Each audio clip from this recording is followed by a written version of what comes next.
그동안 우리는 주일마다 구약 창세기에서부터 민수기까지에 있는 내용을 우리가 살펴보고 있습니다.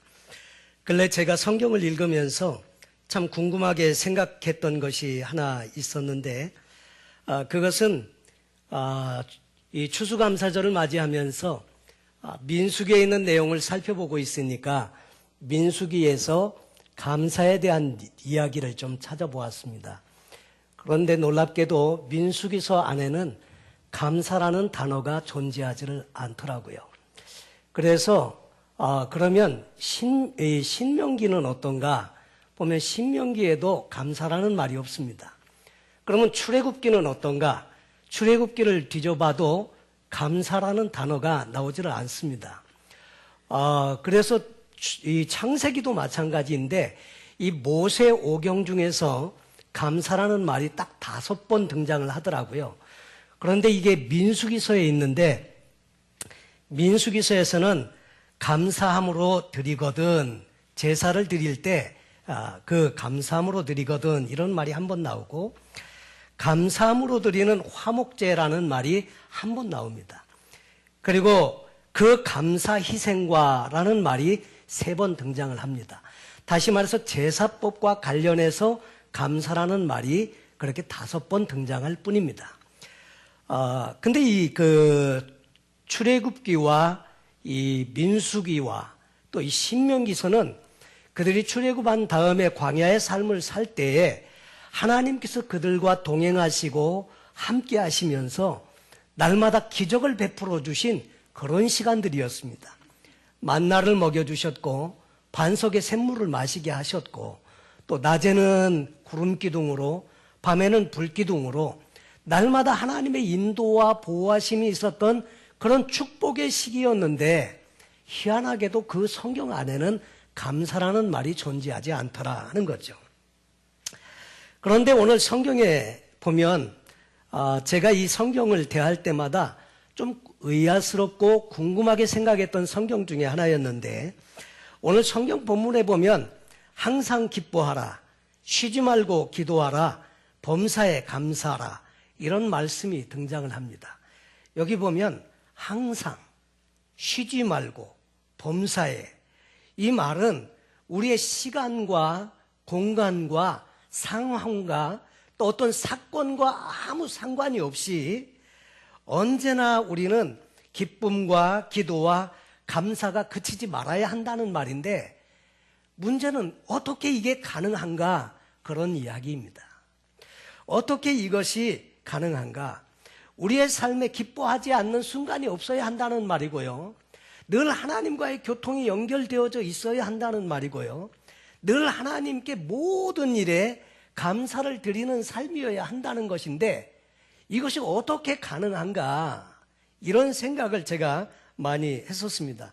왜냐하면 우리는 항상 기뻐할 수밖에 없는 그런 환경 속에 사는 게 아니고, 늘 우리가 사는 일상의 삶을 보면 원망하고 불평하고 짜증내고 이럴 수 있는 환경에 살고 있는데, 어떻게 항상 기뻐할 수 있으며, 우리가 만나는 모든 일은 좋은 일만 만나는 게 아니고 나쁜 일도 자주 만나고 그렇게 힘든 일들을 많이 경험하는데, 우리는 어떻게 범사에 감사하며 우리는 어떻게 항상 하나님과 관계가 열려 있을 수 있겠나? 이것이 저의 궁금한 그런 내용 중에 하나였습니다. 근데 성경은 거기에서 그치는 것이 아니라 또 이렇게 말합니다. 이는 예수 그리스도 안에서 너에게 향하신 하나님의 뜻이다. 이것이 항상 기뻐하고 쉬지 말고 기도하고 범사에 감사하는 게 이게 또 하나님의 뜻이라고 말합니다.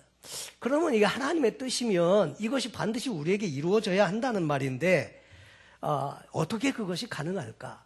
그리고 또 한 가지 또 이 말씀을 대할 때마다 마음이 좀 불편한 것 중에 하나는 뭐가 있느냐면, 이게 부탁이 아니라는 거예요. 옵션이 아니라는 겁니다. 이것은 보니까 명령형으로 되어져 있습니다. 살인하지 말라, 간음하지 말라, 도적질하지 말라, 내 이웃의 물건을 탐내지 말라, 이렇게 명령형으로 주신 말씀과 같이 명령형으로 되어 있습니다. 항상 기뻐하라, 쉬지 말고 기도하라, 범사에 감사하라, 이 명령형으로 되어져 있는데, 그 말씀대로 살기가 어렵다고 하는데 문제가 있지요. 근데 이 말씀의 뜻 자체는 평소에 감사하고 싶지 않을 때에도 감사하라는 말씀이고요. 또 감사할 수 있다고 말씀을 하시는 거예요. 좀 이 말이 좀 이해가 잘 안 되죠. 평소에 감사하고 싶지 않은 일도 감사하라고 말씀하시는 반면에 또 감사할 수 있다고 말하는 거예요. 저는 처음에 이것이 이해가 잘 안 되었습니다. 왜냐하면 우리가 기분이 좋지 않고 짜증나고 불평스럽고 그런데 어떻게 감사할 수 있냐, 이런 마음의 의구심이 있었는데, 근데 하나님은 그런 환경 속에서도 감사를 하라는 거고 항상 기뻐하라는 것이고 또 기도하라는 것인데, 물론 이것이 명령형이니까 순종은 해야겠는데, 그런데 중요한 게 어떻게 아닙니까? 어떻게? 더더군다나 기분이 좋지 않고 원망과 불평의 말이 막 터져 나오고 싶은데 하나님은 우리의 사정을 뻔히 아시면서 어떻게 그렇게 말씀하실 수 있나? 그런데 여러분 아십니까? 하나님은 저와 여러분을 지으시고 만드신 분이라는 거. 여러분이 그분께서 우리를 지으시고 만드셨고 우리를 그렇게 잘 아시는 분인데 그분이 이렇게 말씀을 하셨다고 하면 할 수 있는 줄로 믿습니다. 여러분, 우리는 할 수 없다고 생각하기 때문에 아예 시도조차 하려고 하지 않는데 문제가 있습니다. 우리는 이것은 도저히 불가능한 일이라고 생각하니까 나와는 상관없는 말씀 이렇게 생각해내고 그냥 아예 시도조차 하지 않는데, 그런데 하나님은 분명히 그렇게 말씀하셨거든요. 로마서 8장 6절에 보면 이런 말씀이 있습니다. 육신의 생각은 사망이고 영의 생각은 생명과 평안이니라 그랬습니다. 근데 우리는 살아가면서 우리의 생각, 마음이 우리 거라고 생각을 하면서 우리 마음대로 그렇게 살고 있지요. 우리 마음에 떠오르는 생각이나 감정이 나의 것이라고 생각을 합니다. 그런데 이 말씀, 로마서 8장에 있는 말씀을 보면 육신의 생각이 있고 영의 생각이 있고요. 육신의 생각은 사망이고 영의 생각은 생명과 평안이라고 그랬는데, 이 말은 한편으로 우리의 마음은 우리의 선택에 따라서 다른 결과를 가져올 수가 있다는 얘기입니다. 다시 말해서 이 마음도 내 것이라고 생각하고 우리는 방치하고 놔두고 살아가는데, 그런데 이것은 우리의 선택에 따라서 육신의 생각도 될 수 있고 우리의 선택에 따라서 영의 생각도 될 수 있다는 말입니다. 그런데 그 결과는 완전히 다른 판이한 결과를 가져온다고 하는 거죠. 다시 말해서 생각도 감정도 마음도 우리가 선택할 수 있다는 것입니다. 환경에 의해서 우리는 생각이나 감정이 자유되지 아니하고 우리의 선택이나 우리가 그 결정에 따라서 그 마음도 우리가 결정하고 선택할 수 있다는 것입니다. 저도 살아오면서 보면 그런 때가 참 많았습니다. 어떤 때 내 마음대로 풀리지 않을 때, 내 뜻대로 일이 잘 되지 않을 때, 내가 원하는 결과가 오지 않았을 때, 그때 우리도 똑같이 원망하고 싶은 마음이 있고 불평하고 싶은 마음이 있고 다 그런 건 누구나 다 똑같은 것 같습니다. 그런데 어느 순간에 제가 이런 생각이 들더라고요. 원망하고 불평을 해도 환경이 바꿔지면 괜찮은데 환경이 바꿔지는 게 아니더라고요. 원망하고 불평하면 희한하게 그 결과가 오히려 좋지 않은 결과를 맺게 되더라고요. 그래서 한 번은 이런 생각을 했습니다. 내가 이럴 바에는 차라리 감사하는 게 낫겠다. 왜냐하면 감사하면 그래도 말씀에 순종한 거는 되니까. 근데 이게 감사하는 마음이 잘 안 생기잖아요. 그래도 정말 마음을 고쳐먹고 감사를 해보면요, 희한하게 마음에 평안이 옵니다. 그 마음에 평안이 올 뿐만 아니라 나중에 지나고 보면 결과가 좋게 나오더라고요. 이게 참 놀라운 그런 비결인 것을 깨닫게 됩니다. 그리고 한편으로 내가 감사한 것 중에 하나는 그렇게 원망하고 불평할 수밖에 없는 환경 속에서 감사를 드리면서 제가 은혜를 받는 것은 뭐냐면, 이런 환경 속에서 내가 하나님 말씀에 순종하고 감사를 드리네. 그러면서 자신을 보면서 은혜를 받는 거예요. 참 그러면서 은혜를 받는데, 여러분, 감사는 우리의 선택 여하에 달려 있다고 하는 것입니다.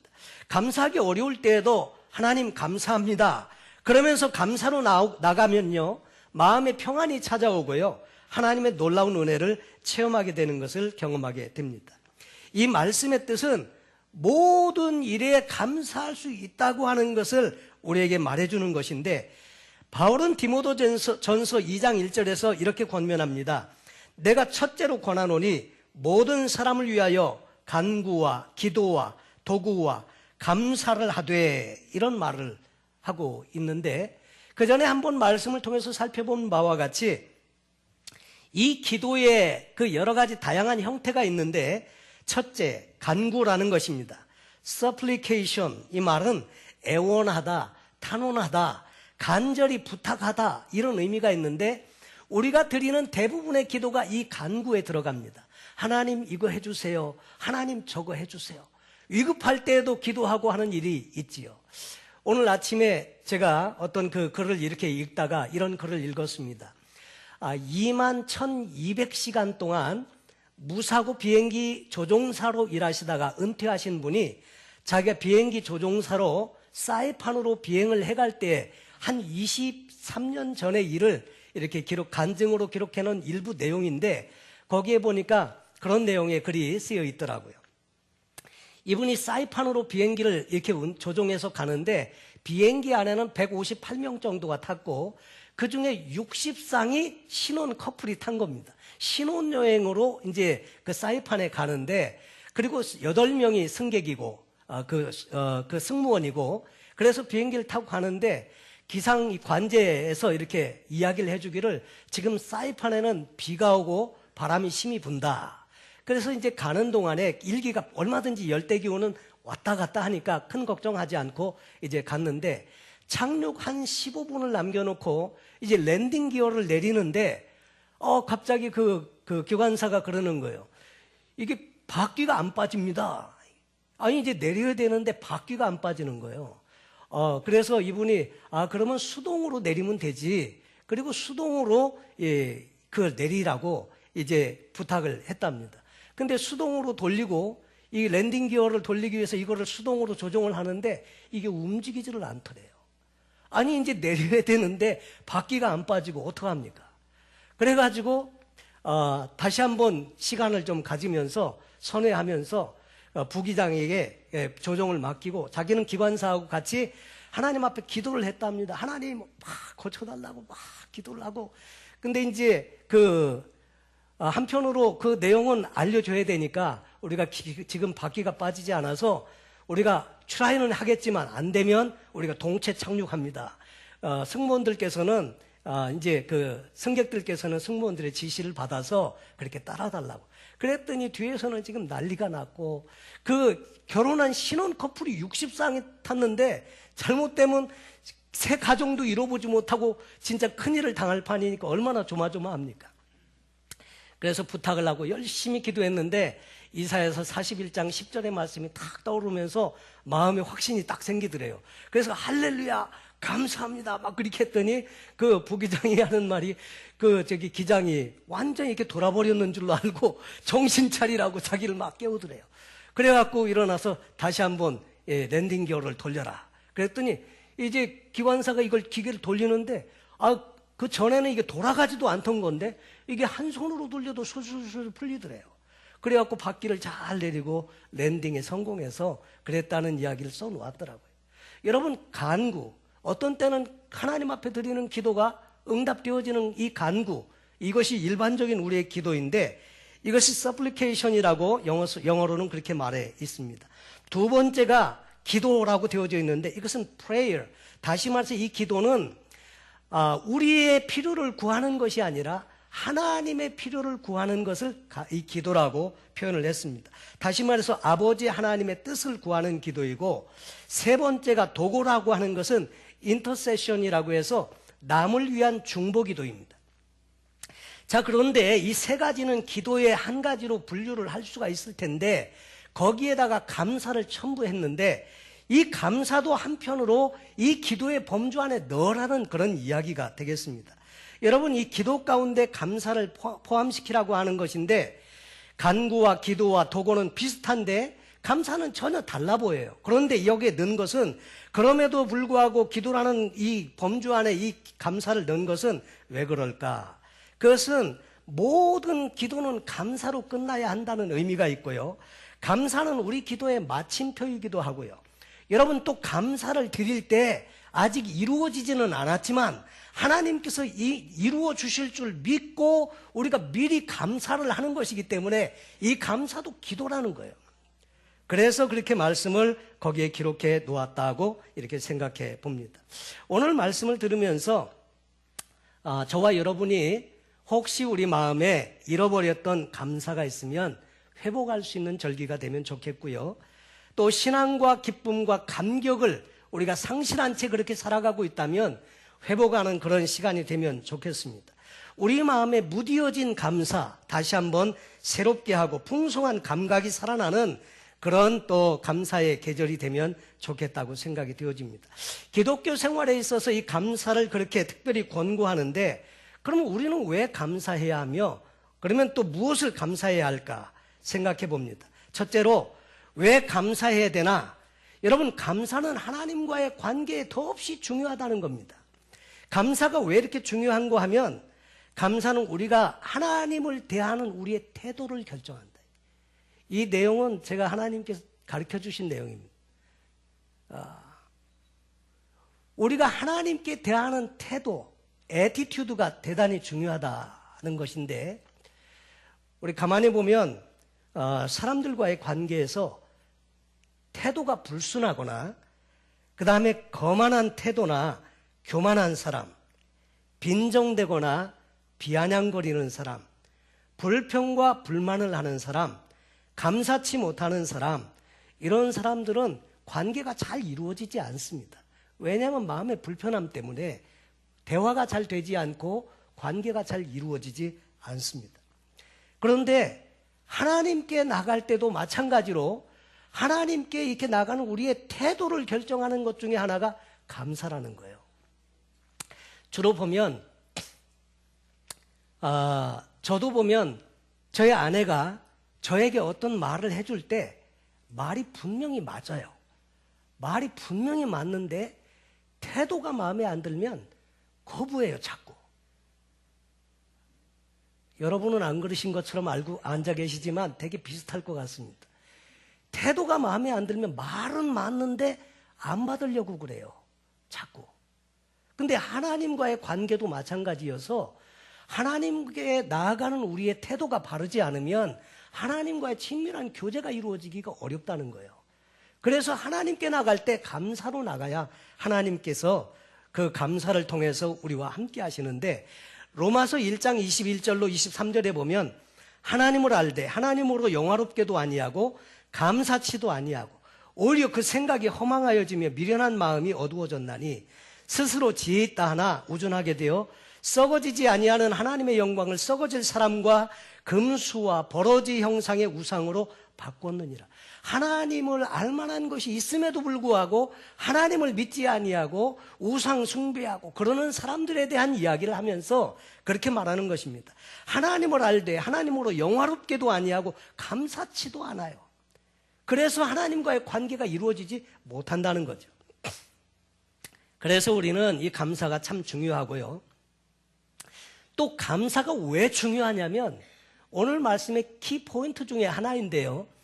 감사를 드리면요, 여러분 불만스러운 환경을 바꿀 수 있는 비결, 그 비밀이 어디에 있느냐면 감사에 있다는 거예요.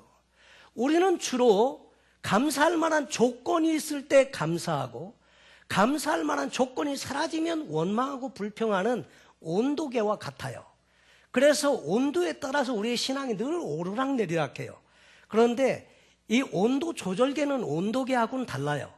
온도 조절계는 일정한 온도에다 맞춰놓으면 기온이 떨어지면 올려주고요.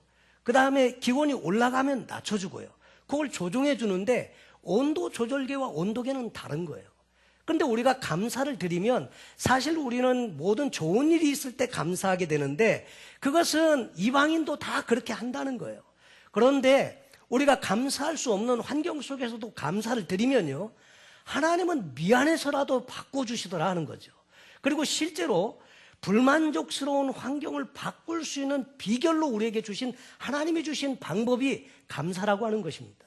그래서 이 감사는 너무나 중요하다는 거예요. 자, 그러면 무엇을 감사해야 되나? 모든 것을 우리가 감사해야 하지만 우리가 간단하게 성경에 있는 내용을 살펴보면요, 이미 베풀어 주신 하나님의 은혜에 감사하라는 겁니다. 여러분, 우리는 우리 스스로가 모든 것들을 다 이렇게 예비하고 해서 살아가는 것 같아도요, 하나님의 도우심이 없이는 아무도 살 수 있는 사람이 아무도 없습니다.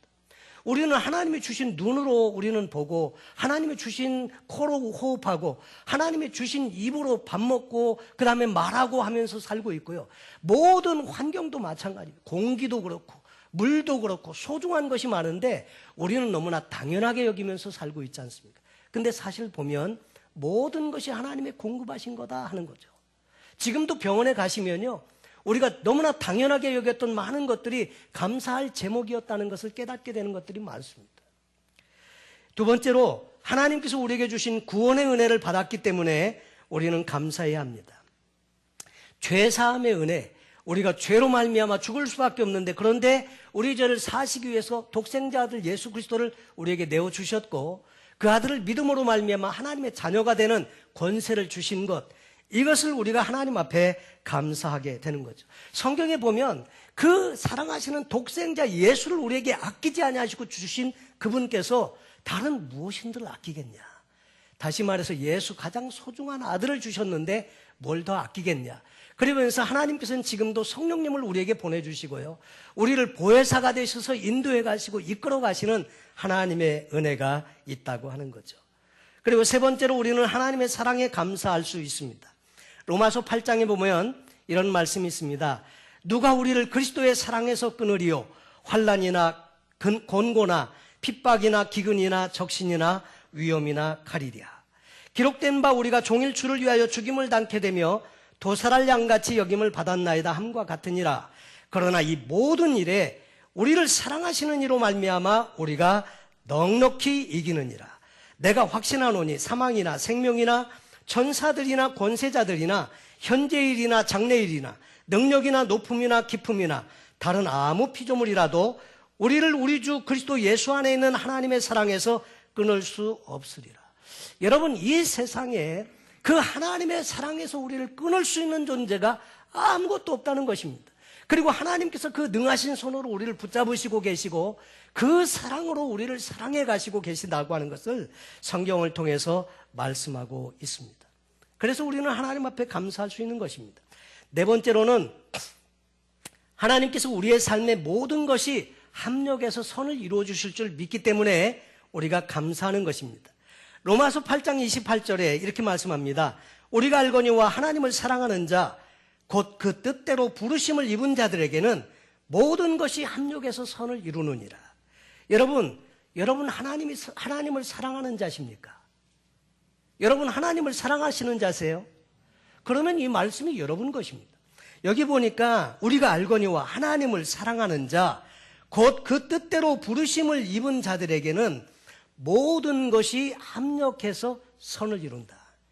여러분, 이 말은 모든 것 속에는 우리가 원하지 않는 일, 참 우리가 불행하다고 생각하는 일, 우리가 좀 원치 않는 일, 모든 것 다 포함되어 있습니다. 그런데 이것이 궁극적으로 나중에 가서 보면 우리에게 유익이 되고 이것이 우리를 위한 하나님의 특별한 배려였다는 것을 나중에 알게 된다는 것입니다. 그렇기 때문에 이 합력에서 선을 이루시는 하나님을 믿기 때문에, 그래서 우리는 모든 일에 범사에 감사할 수 있다는 말을 해주고 있는 것입니다. 우리는 인생을 살아가면서 좀 더 넓은 시야가 필요합니다. 우리는 살다 보면 기쁜 일도 있고 슬픈 일도 있고 잘 풀리는 때도 있고 안 풀리는 때도 있습니다. 그러나 그때마다 우리가 자꾸 오락가락하면서 사는 것이 아니라, 살다 보면 슬픈 일도 힘든 일도 있지만, 그러나 긴 안목에서 영혼의 관점에서 우리의 라이프를 보면 이것이 우리의 삶의 유익이고요, 이것을 통해서 고난은 있었지만 이 고난을 통해서 저와 여러분이 거룩해지고요, 더 성숙해지고요, 하나님의 사람으로 하나님을 더 신뢰하면서 살 수 있는 믿음의 사람으로 바뀔 수 있다는 겁니다. 그래서 이것이 범사에 감사할 수 있는 조건이 된다는 것입니다. 여러분, 하나님의 자녀에게는 고난마저도 유익이 되고요, 전화위복이 될 수 있다고 말씀하십니다. 그렇기 때문에 우리는 무슨 일을 만나든지 무조건 감사할 수 있다는 것입니다.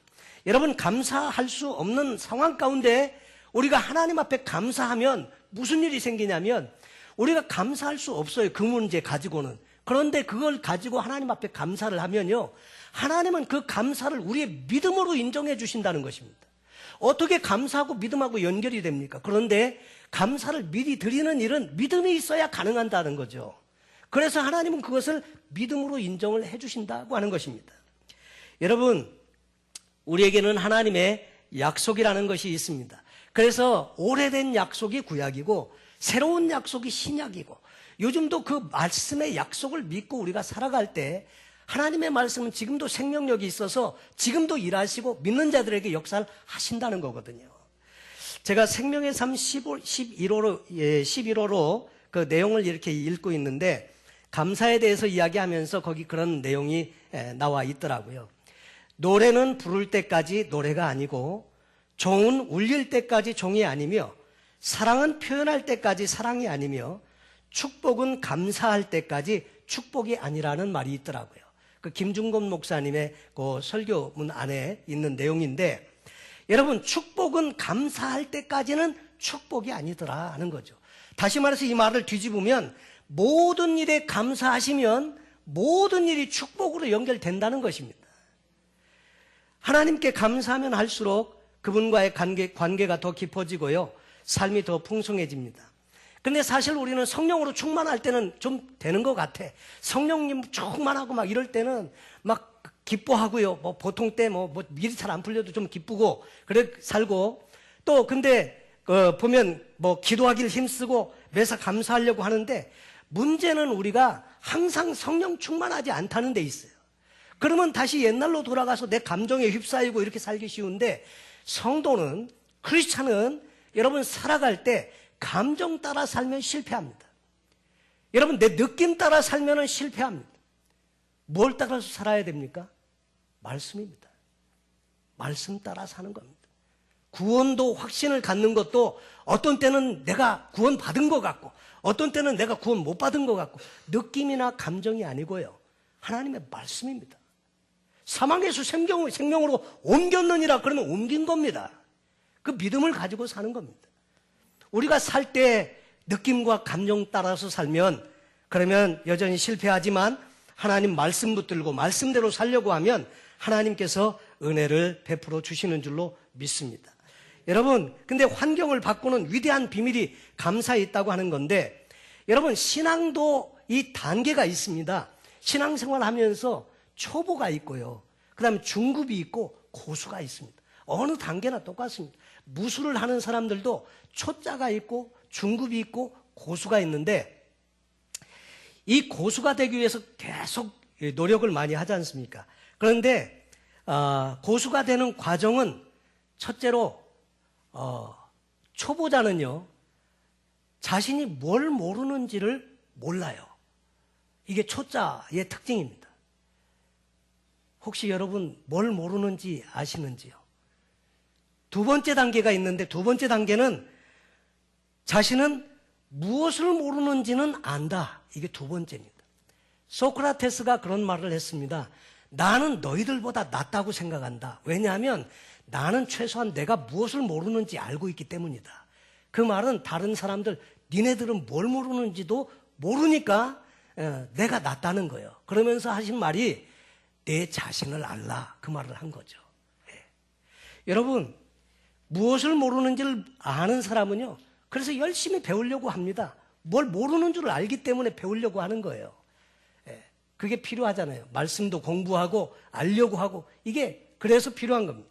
세 번째 단계는, 그래서 열심히 배운 내용을 아는 것을 훈련한다고 하는 것입니다. 반복하고 훈련하는 것, 이것이 필요하다고 하는 것입니다. 여러분, 훈련이라고 하는 것은 언제까지 훈련이냐면 될 때까지입니다. 안 되는 것이 될 때까지 훈련하는 것이 훈련이고요, 그래서 반복하는 것입니다. 될 때까지. 여러분, 신앙생활도 그렇습니다. 계속 반복하는 것입니다. 습관이 되어서 저절로 이루어질 때까지.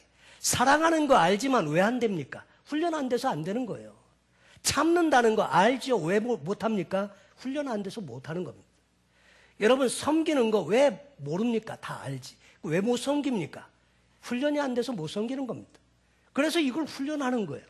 그리고 네 번째 단계는 자 이제 이것이 습관이 잘 돼서 훈련이 되어서 종합적으로 행하는데 의식하지 않고도 저절로 행해진다. 이게 고수라는 겁니다. 내가 의도하지 않는데도 저절로 돼요.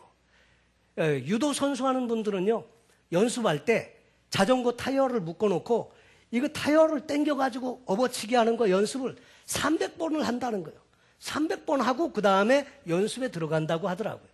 그렇게 300번을 매일같이 하다 보면 붙들기만 하면 그냥 저절로 나오는 거예요. 그냥 저절로 돼. 이게 고수잖아요. 여러분들 옆에 있는 분들하고 한번 여쭤보시면 좋을 것 같아요. 지금 어디에 와 있습니까? 이렇게 한번. 1단계인지 2단계인지 3단계인지 4단계인지. 이렇게 말씀하시는 분도 속으로 계신 것 같아요. 묻지 마, 다쳐. 사실 우리가 부끄럽지만 어느 단계에 있는지 자기 자신은 잘 압니다. 근데 감사도 그렇다는 거예요. 감사도 똑같습니다. 감사에 대해서 감사가 뭔지를 잘 모르는 분이 있고요. 이 감사가 뭔지는 이제 어렴풋이 알기는 아는데 익숙해 있지 않고요. 그래서 이 감사에 대해서 자꾸 실행해 보려고 연습하고 훈련하는 단계에 있는 분이 있고, 어떤 분은 이 감사를 정말 삶에 잘 적용해서 불만족스러운 환경을 바꾸는 이런 그 성도의 삶을 사는 분이 있습니다. 저는 오늘 감사를 어떻게 구체적으로 실천하는지 간단하게 7가지를 소개해드리고 말씀을 마칠까 합니다. 첫째로 감사는 어떻게 하시느냐면 예상치 않은 일이 생겼을 때 무조건 감사한다. 별로 아멘이 없으신데 하여튼 예상치 않은 일이 일어날 때 원칙을 정하시는 거예요. 이 원칙을 무조건 감사한다. 왜냐하면 나중에 이게 합력해서 선을 이루실 줄을 내가 믿기 때문에. 지금은 몰라요. 왜 이것을 감사해야 하는지. 그러나 감사 일단 해두고 보자는 거예요. 그러면 하나님이 일하십니다. 그래서 예상치 않은 일이 생겼을 때 무조건 감사한다. 두 번째는 소리내서 감사한다. 한번 따라해 보시기 바랍니다. 소리내어 감사한다.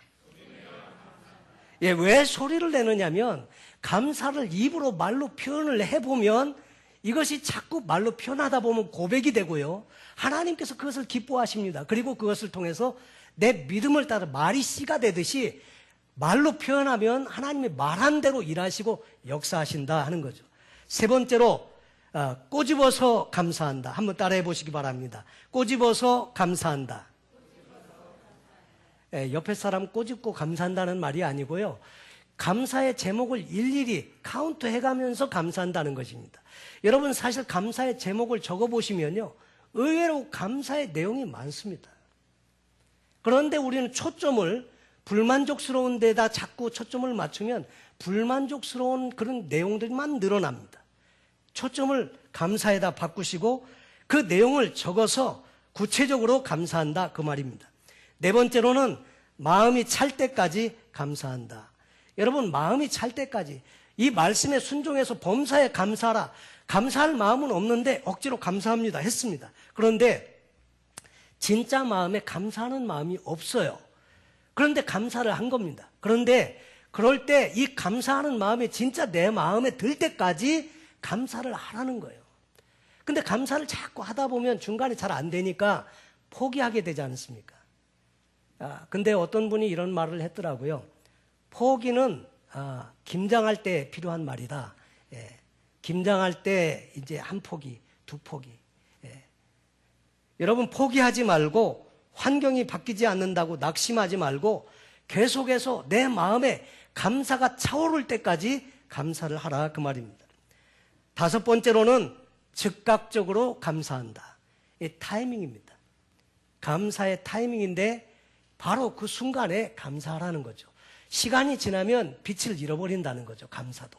즉각적으로 감사한다. 여섯 번째는 모든 면에 감사한다. 범사에 감사한다는 말이 그 같은 내용인데요.